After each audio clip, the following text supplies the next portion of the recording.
Hello everyone. ಇವತ್ತಿನ recipe ಮೊಳಕೆ ಕಟ್ಟಿರೋ ಹುರುಳಿಕಾಳು ಸಾಂಬಾರು.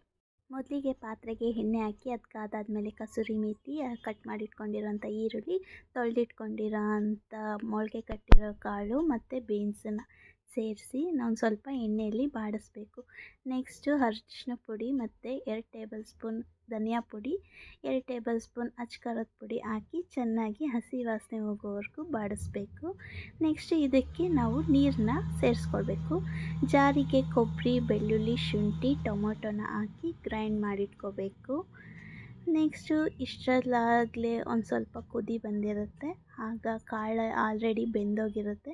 ನೆಕ್ಸ್ಟ್ ಇಲ್ಲಿ ಕಟ್ ಮಾಡಿ ಇಟ್ಕೊಂಡಿರೋಂಥ ಆಲೂಗಡ್ಡೆ, ಟೊಮೊಟೊ, ಹಸಿಮೆಣ್ಸಿನ್ಕಾಯಿನ ಸೇರಿಸ್ಕೋಬೇಕು. ನೆಕ್ಸ್ಟು ರುಬ್ಬಿಟ್ಕೊಂಡಿರೋಂಥ ಮಿಶ್ರಣನ ಆ್ಯಡ್ ಮಾಡಿ ರುಚಿಗೆ ತಕ್ಕಷ್ಟು ಉಪ್ಪು, 1/4 ಟೇಬಲ್ ಸ್ಪೂನ್ ಚಕ್ಕೆ ಲವಂಗದ ಪುಡಿ, ಒಂದು ಸ್ವಲ್ಪ ನೀರು ಎಷ್ಟು ಬೇಕೋ ಅಷ್ಟು ಆ್ಯಡ್ ಮಾಡಿಕೊಂಡ್ರೆ ಒಂದು 2-3 ಕುದಿ ಕುದಿಸಿದ್ರೆ ರುಚಿಯಾಗಿರೋ ಹೆಲ್ತಿಯಾಗಿರೋ ಹುರುಳಿಕಾಳು ಸಾಂಬಾರು ರೆಡಿ ಆಗೋಯ್ತು.